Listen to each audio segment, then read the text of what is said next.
Today we shared her last story, where you can obviously read about her story, but also we got some interesting trivia about her appearance, what she wears and why she wears it. And you also got some interesting anecdotes from her about her ideal and even her hobby, as you can see.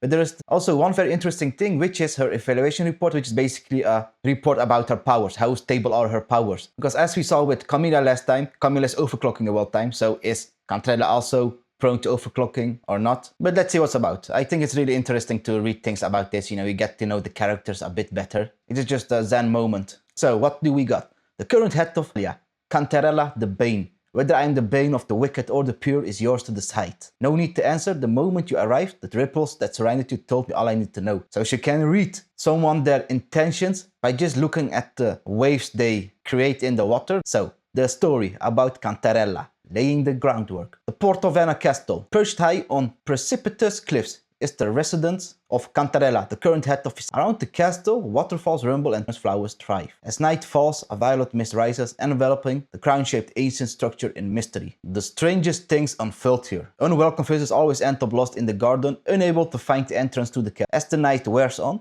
the colorful flowers grow ever more unearthly, and the violet mist grows ever thicker, dyeing the night sky a ghostly hue. And that is some very specific scenery description of where Cantarella, her home is, assuming that's what they are indicating here. Shadows flit across the drawn curtains of the dance hall, occasional rustling issues from within. When the butler pulls back the curtains, there is no one inside but Cantarella. She got a butler. Cantarella got a butler. Oh my god, okay. Makes sense seeing how defined she looks. But really, the first thing I thought of when I saw Cantarella, I thought she was a maid. Because look at the thing she got on her. That's the thing most maids wear, right? Let's see. I can show you a moment. Yeah, look at this. This thing I mean. It's just a maid head thing. So is her family in the maid business? I know they are also this important family, just like with Carlotta's family. They have a high status or something. She looks like she's a maid. So the maid got a butler, but I highly doubt she is a maid. Is the sea witch brewing another one of her potions? She makes potions, Cantarella. Does it involve the performance of secret rituals? Or maybe she's just passing the time with the ghosts that share the castle with her. Are there ghosts in Wuthering Waves? Seems like there are. Did they ever see a ghost? Maybe we saw. And it says here about secret rituals. So is Cantarella a witch, seeing how she is brewing potions? Conventional desserts. On an exquisite dining table in an array of unconventional desserts. Freshly baked octopus stones that emit an eerie blue glow, accompanied by a brightly colored dipping sauce. This is one of Cantarella's potions she is brewing.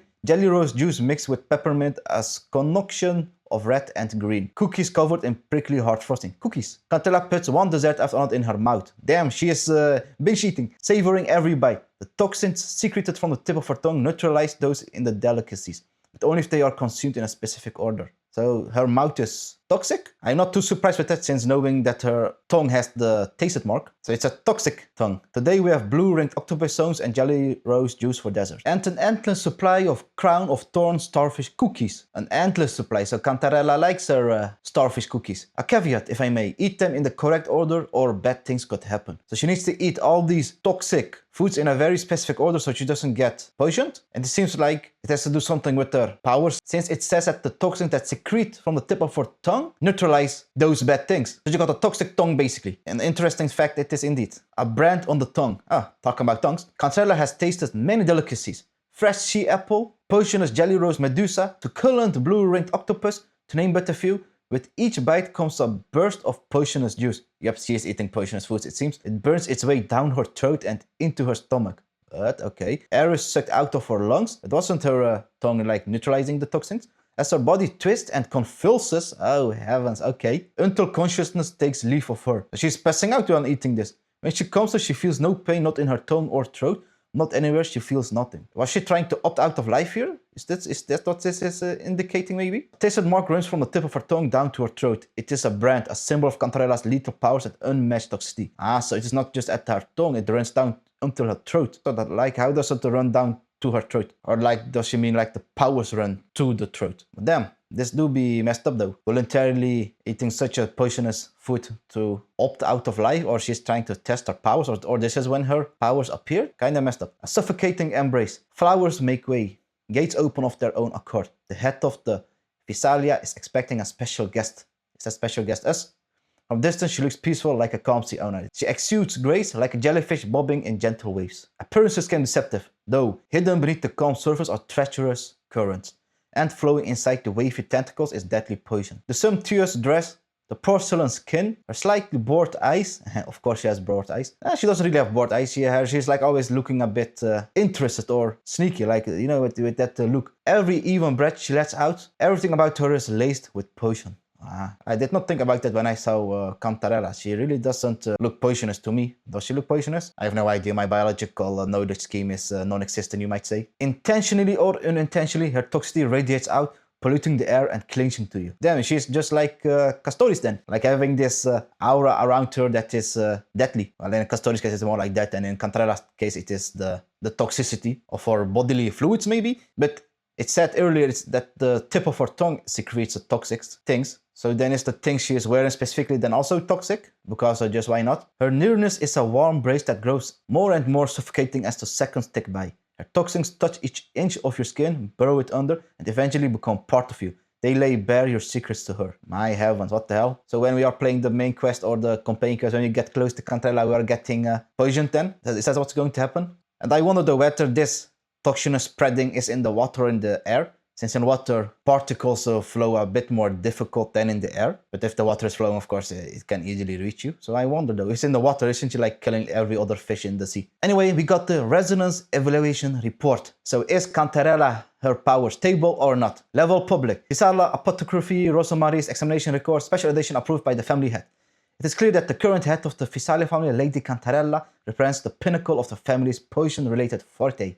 Yep, we knew that. The tip of her tongue has poisonous secretion. It is a great honor to have been invited to the castle to conduct her checkup, as well as to have been granted unrestricted access to the garden of Portovano Castle for research purposes. Lady Cantarella's ability is a rare form of hallucinogenic toxin, distinct from the more commonly seen lethal potions found within the family. Hallucinogenic, that means I think hallucinations. So when we get closer in the main quest or in the campaign quest, we're going to hallucinate. Unlike typical potions, this toxin does not cause immediate death, okay? When swarms of jellyfish emerge from her parasol, an exquisite sea of illusions forms around her. She shoots jellyfish out of her parasol. Did we see that in her kit in the live stream? I cannot remember it. The poisoned individual will first experience hallucinations, perhaps of their deepest desires or crafted illusions. I wonder what that deepest desire will be. Should they linger too long within this sea, paralysis will set in, followed by unconsciousness and ultimately, if the effect persists, death. Okay, so we need a cure when we get too close to Cantarella. I wonder whether she is always carrying a cure for her toxic, poisonous juices she got, whatever she is radiating. Lady Cantarella controls over abilities nothing short of masterful, as she has control over it seems, so I don't think when we get close to her that we will get poisoned then. At its most refined, she can induce hallucinations without causing any physical harm, although such power is a double-edged sword, often causing harm to the user as well. Lady Cantarella's graceful and composed manner suggests she is not overly affected by the dreams, or so it seems perhaps. Dreams as in the hallucinations she puts herself in on accident. It says she has great control over power. But I think what they mean is when she's using her powers, then she also can get into that hallucinations thing, making her poisoned. So it will be logical to think that she would be carrying some kind of a cure or something to suppress those hallucinations. Note, Lady Cantarella is well aware of her abilities. It's a rare exception that she allowed me to examine her. To be honest, that makes me a little nervous. I hope I didn't make any mistakes. So Cantarella is a bit secretive about her powers. Overclock Dynastic Report. Level top secret. So it is not made to the public. This one was public, what we just read, and now it is top secret. Visalia Butler Sebastian's record.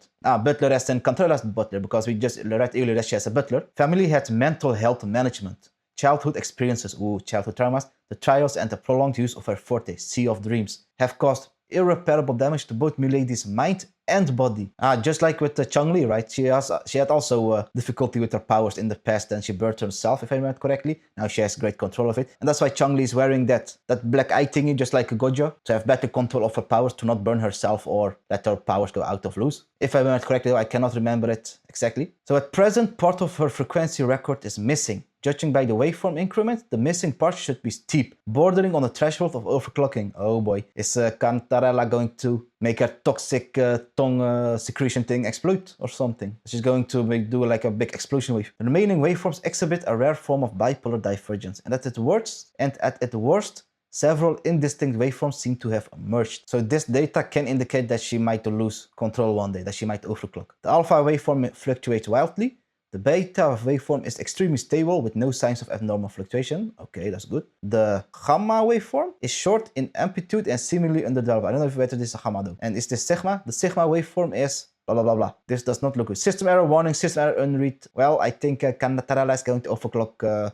one day. And who will save her then? I think Rawa will save her, of course. Appearance. Okay. Shifting colors. The dress worn by Cantarella, the Bane, is awash in flowing, vibrant colors. Yep, we can see that obviously. This iridescent hues change and refract, shifting with the light, like a deadly creature lurking deep in the ocean. Beautiful, dangerous, and hypnotic. So it is like a holo, a foil dress. It changes depending on which angle you look at or how the light shines on it. I wonder whether they have implemented in the game though. Like if you go to a light area, will her dress look different than if you go to a dark area? Indisputable authority. Sapphires embody indisputable authority commanded by the head of Visalia. They remind Cantarella of the blue ocean. The sapphires spark on her dress, her parasol, and manual for other accessoires.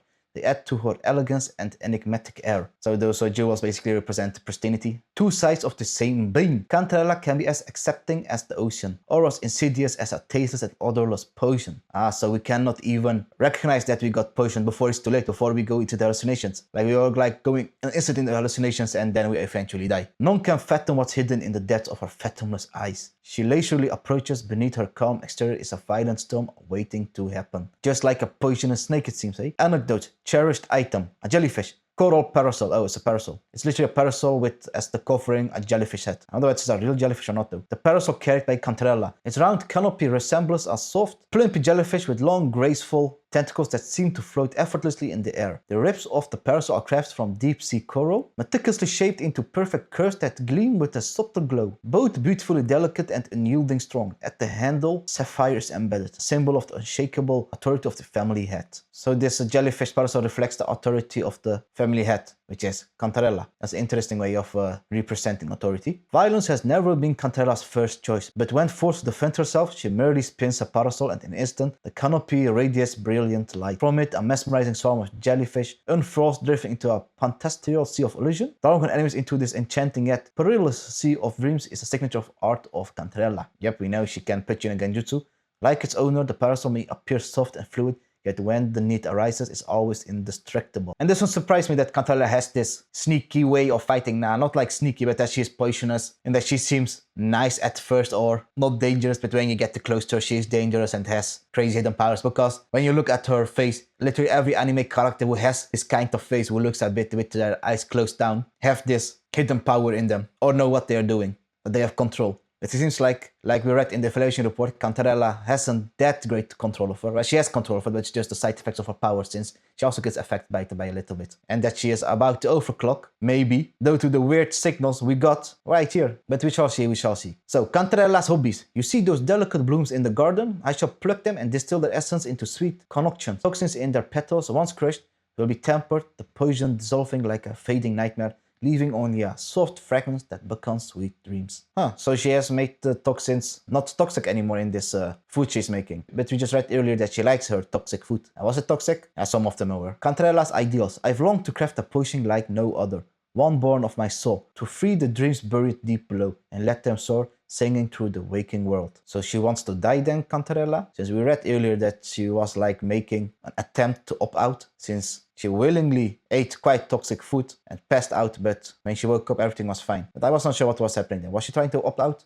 Not sure, not sure. Thought. Can I mix you a jug of Fiolaca juice? It soothes nerves and eases fatigue. You must learn to relax. You can't help others if you don't take care of yourself, you know. That is very thoughtful of Cantarella. And now we got her animations. As you can see, this is her eye animation. She's just playing with the jellyfish, and this jellyfish is like literally not sitting down. It is like moving the whole time. I wonder why it's moving the one time, because I see something very interesting bouncing the whole time.